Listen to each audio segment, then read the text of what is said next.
साखरेच्या दरात सध्या वाढ होत असून भविष्यात साखरेचे दर 100 पार करणार का, असा सवाल आता उपस्थित होतोय। साखर अभ्यासक विजय अवताडे यांनी याबाबत महत्त्वाची माहिती दिली आहे। यंदा अंदाजापेक्षा साखरेचे उत्पादन कमी झालं आहे।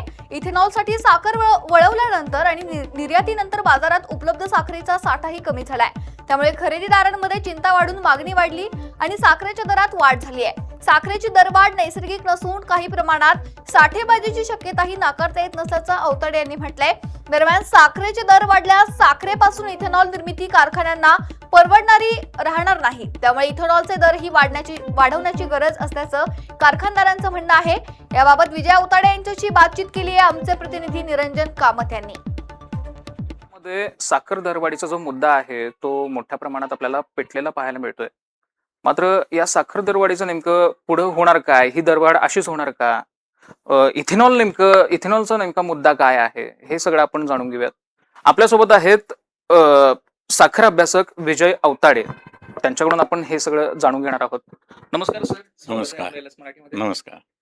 मुळात साखर दरवाढीचा जो मुद्दा आहे, काय नेमकं वाटतंय, ही नेमकं दरवाढ नेमकी काय होते असं काय वाटतंय आपल्याला? साखरेचे दर जे अचानक वाढलेले आहेत याच्यामागे साखरेच्या यावर्षी जे एकूण उत्पादन झालं त्याच्यामध्ये अपेक्षेपेक्षा किंवा अंदाजापेक्षा कमी उत्पादन झालं, हा त्यातला मुख्य गाभा आहे।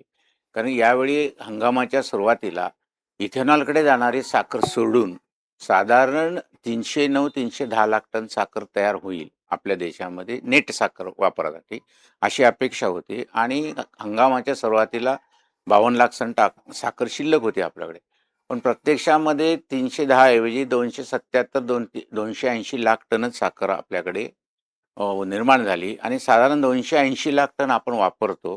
या जोडीला 6 ते 7 लाख टन यावर्षी एक्सपोर्टला जी परमिशन दिली होती 15 लाखाची, त्यापैकी गेली।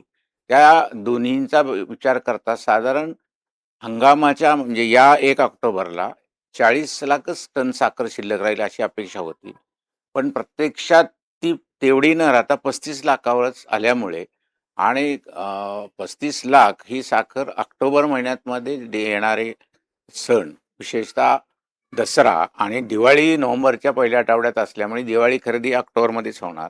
त्यामुळे या महिन्यामध्ये जी साखर लागेल आणि त्यानंतर मग नोव्हेंबरसाठी जी साखर लागेल त्यामध्ये थोडासा गॅप दिसला किंवा ती टंचाई निर्माण होईल अशी एक व्यापाऱ्यांच्यामध्ये किंवा खरेदीदारामध्ये चिंता झाली आणि मग त्यावेळी साखरेचे दर वाढतील म्हणून अगोदरच आपण साखर घ्यावी या हेतूने साखरेचे जे मासिक कोटे येतात, विशेषतः हा ऑगस्ट महिन्याचा जो कोटा आलेला आहे त्याच्यामध्ये जो रेग्युलर मागणी आहे त्याच्यापेक्षा जास्त व्यापाऱ्याने आपल्याला पुढच्या तयारीसाठी साखर घेण्याच्या प्रयत्नामध्ये मागणी वाढली आणि मग त्यामध्ये एकामेकाच्या स्पर्धेत हे चढे दर होत गेलेले आहेत। LS मराठीसाठी मी निरंजन, कोल्हापूर।